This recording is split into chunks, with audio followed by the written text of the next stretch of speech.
Bismillahirrahmanirrahim. Assalamualaikum warahmatullahi wabarakatuh. Shalom, salve, salam sejahtera bagi kita semua. Yang saya hormati Bapak dan Ibu Asesor, perkenalkan saya Hairil Nurdin, merupakan salah satu dosen tetap pada jurusan Administrasi Bisnis Politeknik Negeri Kupang. Pada kesempatan ini, saya akan melaksanakan unjuk kerja Tridharma Perguruan Tinggi atau PDD UKT PT bidang pengajaran yang dibuat sebagai salah satu syarat dalam usulan seleksi Serdos tahun 2026 yang diselenggarakan oleh Kementerian Pendidikan Tinggi, Sains, dan Teknologi. Dalam implementasi pembelajaran saya menerapkan DEA, Delivery, Interaction, dan Assessment. Pada kesempatan ini, saya memaparkan salah satu mata kuliah yang saya ampu, yakni Manajemen Strategi, dengan kode mata kuliah MP43321-721 dengan bobot 3 SKS pada mahasiswa semester 6. Adapun realisasi penerapan DEA sebagai berikut: delivery melalui ceramah interaktif, interaction melalui tanya jawab dan diskusi, assessment dengan transparan dan objektif. Komponen penilaian akhir pada mata kuliah manajemen strategi terdiri dari aktivitas partisipatif 60%, tugas 5%, UAS 20%, dan UTS 15%. Deskripsi mata kuliah ini yakni mempelajari cara merumuskan, melaksanakan, dan mengevaluasi strategi untuk mencapai tujuan organisasi dan keunggulan kompetitif. Diharapkan menjadi bekal dasar filosofi pengetahuan manajerial dan strategi kepada mahasiswa. Untuk mendukung kualitas materi mata kuliah manajemen strategi, referensi dari mata kuliah ini yakni buku manajemen strategi oleh Hussein, Umar, dan Titin. Selanjutnya, capaian pembelajaran lulusan yang akan diraih adalah: pertama, menunjukkan sikap bertanggung jawab atas pekerjaan di bidang keahliannya secara mandiri. Kemudian, menguasai konsep dan teknik menyusun rencana strategis pada organisasi bisnis dan menjabarkannya dalam rencana operasional, studi kelayakan rancangan bisnis, prosedur layanan prima, menyusun laporan hasil penelitian dalam laman organisasi bisnis. Kemudian, mampu menerapkan pemikiran logis, kritis, inovatif, bermutu, dan terukur dalam pekerjaan yang spesifik di bidang keahliannya, serta sesuai dengan standar kompetisi kerja bidang yang bersangkutan. Kemudian, CPMK adalah: pertama, mampu menunjukkan sikap profesional dalam melakukan proses perencanaan strategis dengan menjunjung tinggi nilai agama, moral, dan etika. Dua, mampu menjelaskan konsep teoritis dengan metode yang digunakan dalam perencanaan, pelaksanaan, dan evaluasi strategi bisnis pada berbagai organisasi. Tiga, mampu menerapkan pemikiran kritis dan inovatif dalam pemecahan masalah strategi bisnis sesuai dengan standar kompetensi di bidangnya. Dalam mencapai kompetisi tersebut, total keseluruhan pertemuan sebesar 16 minggu, di mana minggu pertama sampai minggu ke-7 adalah materi, dan minggu ke-8 UTS. Kemudian minggu 9 sampai 15 dilanjutkan dengan materi, dan pada minggu ke-16 adalah UAS. Semoga apa yang saya sampaikan ini dapat bermanfaat. Selanjutnya mari kita menyaksikan video pembelajaran di dalam kelas. Ya. Bismillahirrahmanirrahim. Assalamualaikum warahmatullahi wabarakatuh. Shalom. Shalom. Salve. Salve. Ya. Pertemuan hari ini pertemuan kita minggu kedua terkait mata kuliah manajemen strategi. Nah, sebelum kita memulai aktivitas hari ini, marilah kita terlebih dahulu untuk berdoa. Ya, mungkin dari Kakak Ibnu bisa memimpin doa dalam hati saja. Ya.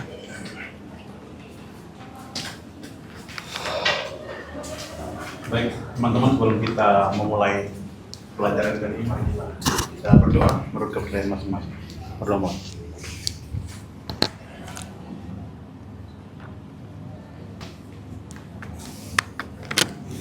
Berdoa saudara. Ya, terima kasih. Selanjutnya, teman-teman, kami persilahkan untuk mengisi absen emis, presensi di emis. Saya sudah buka, silakan. Atau mata kuliah yang menarik untuk kita pelajari. Kenapa? Karena manajemen strategi ini banyak kita gunakan untuk baik itu individu, organisasi maupun perusahaan. Nah, sebelum kita masuk ke point view materi hari ini, kita reminder dulu untuk pertemuan sebelumnya. Kita sempat overview apa itu manajemen, apa itu fungsi-fungsi manajemen, apa peranan manajemen, dan apa sih itu strategi. Pertanyaan besarnya, Pak, kenapa sih kita perlu belajar manajemen strategi? Why? Ada apa? Atau ada kepentingan apa? Buatlah mata kuliah ini, buatlah materi ini untuk kalian semakin buatlah materi ini sehingga kalian semakin menarik, sehingga kalian terus tertarik untuk memperdalami materi ini. Ada apa? Apa yang sebenarnya akan kita dapat dari strategi manajemen ini? Oke, ada yang bisa sedikit reminder apa itu manajemen? Oke, baik, terima kasih atas waktu dan kesempatan yang telah diberikan. Manajemen itu sendiri adalah suatu proses perencanaan, pengendalian, pengorganisasian, serta pergerakan suatu organisasi agar suatu tujuan dapat berjalan sesuai yang telah ditentukan. Sekian. Plus dulu. Ada yang lain? Ada yang mau sampaikan konsep manajemen dari persepsi lain, paradigma lain? Jadi gini, sedikit saya reminder kalau manajemen itu adalah suatu pemahaman. Narasi manajemen itu suatu sistematis, suatu proses manajerial yang diawali dari perencanaan sampai evaluasi. Jadi ada proses sistematis. Kenapa kita harus merencanakan? Ada plan, ada planning. Terus ada organizing. Kemudian ada leading. Dan terakhir, part paling akhir selalu evaluasi. Nah, ini adalah rangkaian proses manajemen.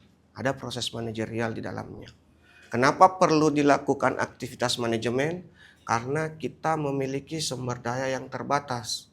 Sehingga kita dipaksa untuk mencari jalan, mencari strategi. Sehingga apa yang kita kerjakan itu, goals kita bisa hit, capaian kita bisa tercapai dengan memanfaatkan sumber daya yang terbatas.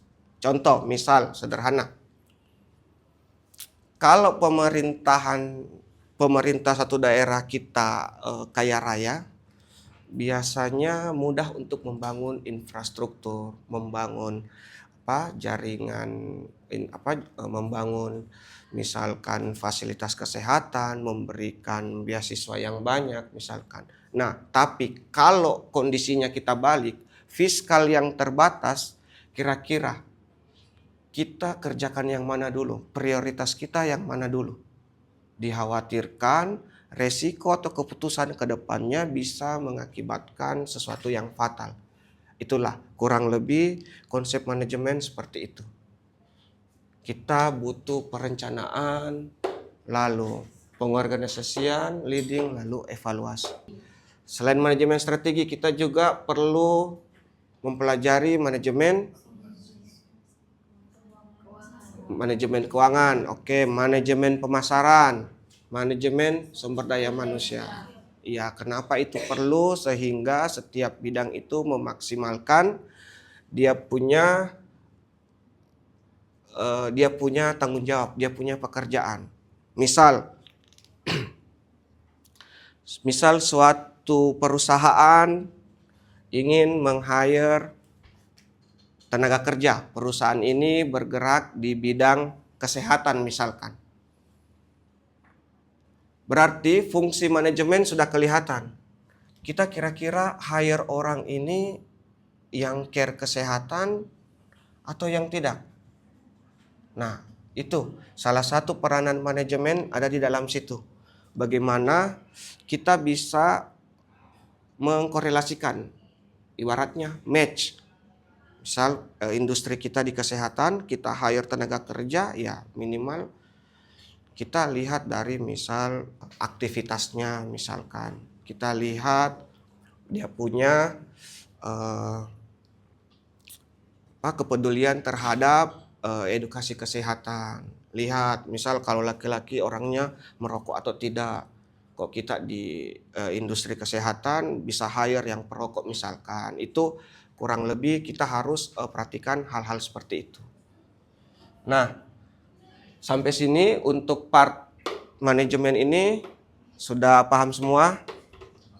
Nah, selanjutnya masuk ke strategi. Apa itu strategi? Ketika kita bicara strategi, kita dihadapkan pilihan nih. Kita memutuskan pilihan untuk sampai ke tujuan. Bisa juga taktik.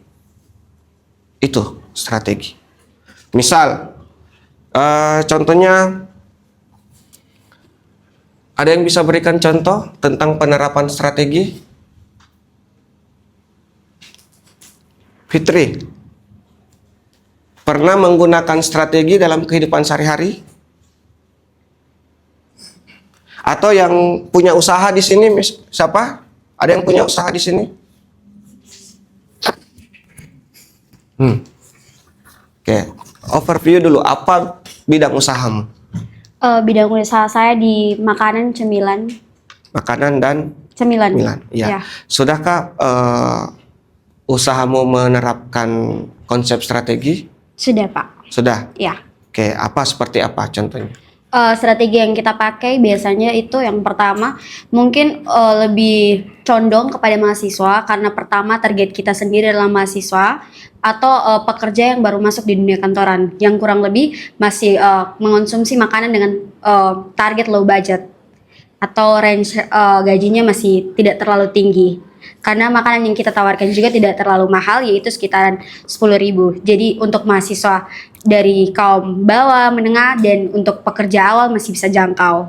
Mungkin untuk pekerja yang sudah mendapatkan gaji range di atas, misalnya 2 digit juga bisa masih menjangkau.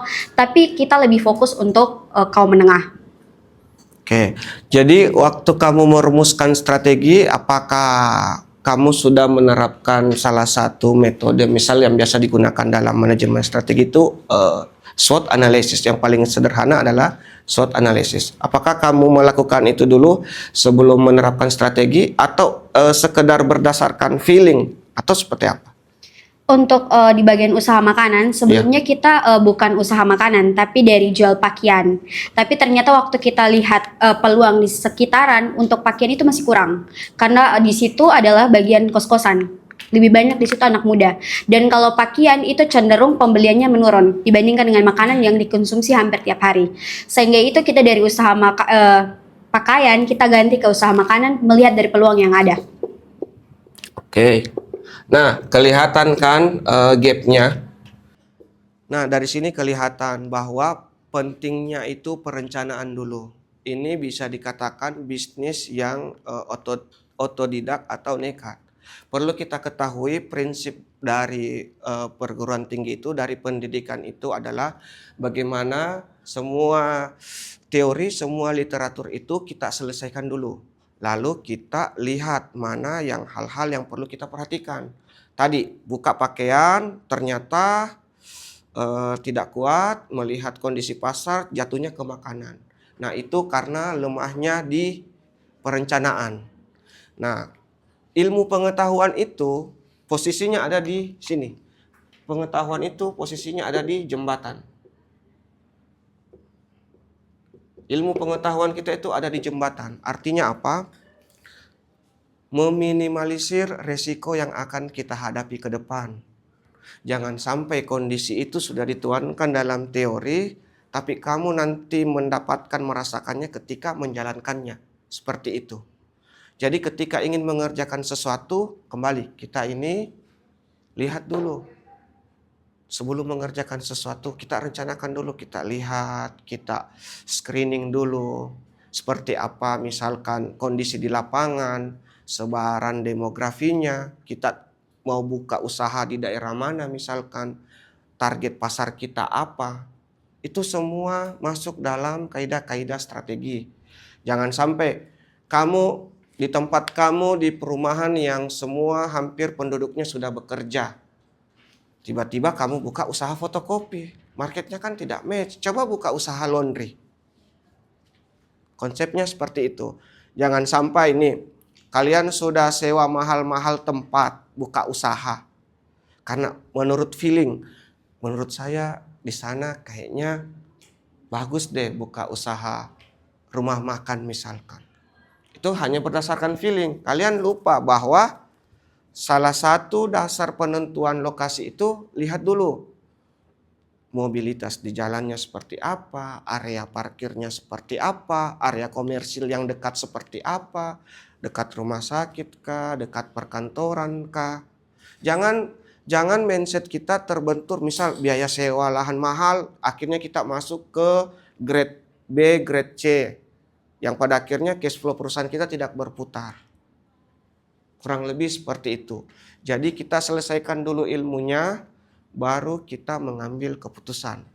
Jadi salah satu poin dari strategi itu mengumpulkan semua data, mengumpulkan semua sumber, mengumpulkan orang-orang yang berkompeten misalkan di lingkungan kita, lalu kita mengambil keputusan. Seperti itu. Oke, sedikit penyemangat untuk teman-teman sebelum kita lanjut materi. Selalu saya tercengang dengan quotes ini dari pendiri bangsa kita. Siapa yang ingin mutiara berarti berani terjun ke lautan yang dalam. Salah satunya ini. Proses belajar di dalam kelas ini adalah proses yang melelahkan, menghabiskan banyak waktu, tapi percayalah lelahnya akan hilang, kebaikannya akan selalu ada. Ingat, naikkan value diri kita terus. Karena dengan ilmu pengetahuan yang kita miliki akan banyak hal yang bisa kita kerjakan. Bermanfaat untuk diri sendiri dan orang di sekitar kita. Oke, tadi sudah apa itu manajemen, bagaimana menyelesaikan masalah dengan mendelegasikan orang lain atau berani memberikan tanggung jawab ke karyawan. Kurang lebih manajemen seperti itu. Jadi besok-besok kalau buka usaha kerja di suatu kantoran, jangan takut untuk mendelegasikan beberapa pekerjaan teknis ke karyawan. Jangan sampai kalian yang bangun pagi, kalian yang belanja pagi ke pasar, kalian yang masak, kalian yang jual, kalian yang pembukuan, capek. Ya. Coba berani terapkan konsep manajerial. Saya atur, oh bagian operasional ini yang belanja bahan baku. Bagian finance ini berarti saya harus gaji dia. Bagian SDM ini siapa? Itulah. Jadi penerapan SDM ada di manajerial. Jadi mental kita, mindset kita harus berani menerapkan konsep manajemen. Oke, sampai sini paham apa peranan manajemen hari ini? Ya, berani mendelegasikan pekerjaan ke karyawan atau ke orang lain. Ya memang ada cost yang kita keluarkan, tapi di sisi lain kita mempunyai banyak waktu mengerjakan banyak hal yang lebih produktif lagi misalkan. Oke. Nah, dari rujukan teori referensi Stoner ini kemudian weakness. Kemudian peluang, opportunity dan threat, ancaman. Nah, setiap kalian ingin mengerjakan sesuatu, masukkan dulu ke sini. Jangan sampai kalian misal mau buka laundry, ternyata pesaing kalian sudah berani jemput di rumah, harganya lebih murah, kualitasnya sudah bagus. Siapa tahu ada peluang lain. Atau kalian juga mau menutup gap laundry itu, bilang, Pak, saya berani buka laundry karena pesaing saya harganya mahal, lama, tidak bersih, ya sudah saya tutup gap itu. Nah, itu bisa. Ketika data dari ini sudah dimasukkan. Jadi di sini sampai sini semua bisa ya menggunakan lebih baik lelah sedikit di awal daripada resiko yang kita hadapi ke depan itu lebih besar. Jadi usahakan resiko itu selalu kita toleransi. Jangan gambler ya, jangan ibaratnya jangan terlalu ekstrim. Usahakan resiko itu bisa kita ukur. Oke.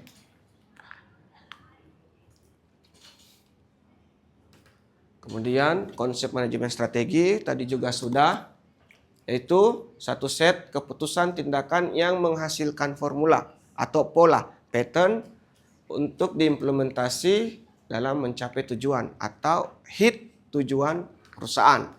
Jadi ketemulah ini perusahaan atau individu mau ke goals, ke tujuan. Individu, perusahaan atau organisasi yang ingin mencapai tujuan, di tengah-tengah inilah manajemen strategi. Peranan manajemen strategi. Jadi bagaimana bisa mencapai ini efektif dan efisien. Jangan sampai kamu misal mau menerapkan strategi di bidang pemasaran. Kamu tiba-tiba buka rumah makan, kamu endorse budget yang besar ke salah satu food vlogger misalkan. Kamu spend sampai 5-10 juta, ternyata rata-rata followers influencer itu bukan di kota kita. Artinya market kita jauh, tidak kena. Strategi itu harus tepat. Kuncinya strategi itu harus tepat sasaran.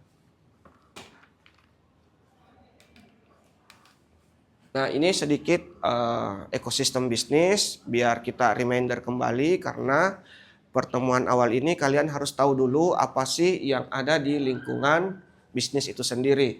Jadi semua yang ada di lingkungan bisnis, ekosistem bisnis itu yang bisa mempengaruhi suatu perusahaan, baik internal maupun eksternal. Nah, lingkungan internal bisnis apa saja?